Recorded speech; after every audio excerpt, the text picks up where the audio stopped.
ওইদিকে দেব আর শুভশ্রী প্রার্থনার অবসান ঘটিয়ে তারা এক হয়ে গেল।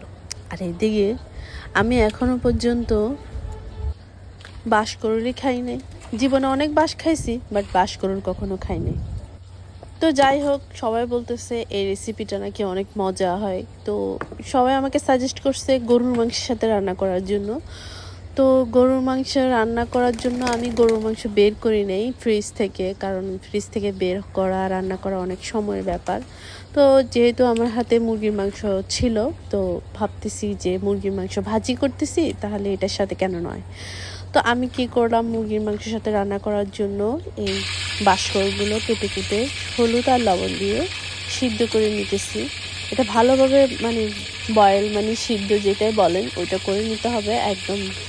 এটা যখন হাতে নেবেন তখন এটা একদম ভাঙার আগে ভেঙে যাবে, এরকম একটা টাইপের হবে। একদম নরম আমরা বলি লাইক নরম হাড্ডি খাওয়ার সময় ঠিক যেমনটা লাগে এটা খাওয়ার টেস্টটা, তো ঠিক ওরকমই। তো কিন্তু আমি খাওয়ার আগে জানতাম না, আমি যেহেতু খেয়ে ভিডিও ভয়েস দিচ্ছি সেহেতু আমি জানি। তো যাই হোক, ওইদিকে আমি কি করেছি, রসুন, আদা, তারপর কাঁচামরিচ বাটা একসাথে বেটে নিয়েছি। সবগুলো বেটে বাটার মধ্যে বেটে তার মধ্যে আবার আমি কাঁচামরিচের সাথে শুকনো মরিচও বাটা দিয়েছি, যাতে খেতে অনেক টেস্ট লাগে। তো যাই হোক, আমি এক এক করে সবগুলো উপকরণ দিয়ে দিচ্ছি। এই যে শুকনো মরিচ বাটাও দিয়েছি। এখন ভালোভাবে এগুলো কষাইতে হবে।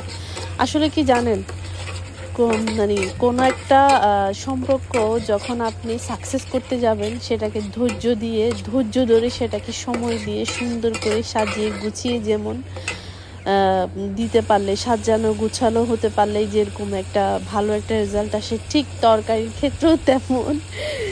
আপনি যখন তরকারিটা ভালোভাবে কষাবেন কিছুক্ষণ সময় নিয়ে, তরকারিটা যেটাই হোক না কেন, হোক সেটা মাছ মাংস যেটাই হোক না কেন, যে কোনো তরকারি হোক না কেন, সেটা কিন্তু খাওয়ার সময় দ্বিগুণ স্বাদ হয়ে যায়।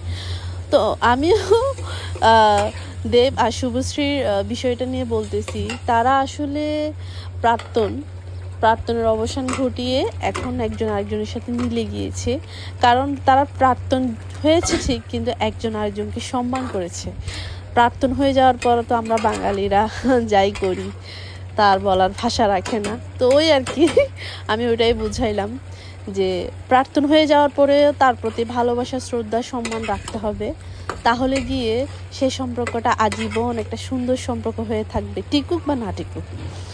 তো যাই হোক আমার তরকারি কষানো হয়ে গেছে। এই যে আমি বাঁশকরুল যে রাখছিলাম সিদ্ধ করে, ওগুলো দিয়ে সুন্দর করে রান্না করে এখন আপনাদেরকে দেখাচ্ছি। এই যে বাঁশকরুল দিয়ে আমার মুরগির মাংস রান্নাটা দেখতে যেমন দারুণ, ট্রাস্ট মি খেতে এতটা স্বাদ ছিল কি আর বলবো। আপনারা একবার হলো ট্রাই করবেন।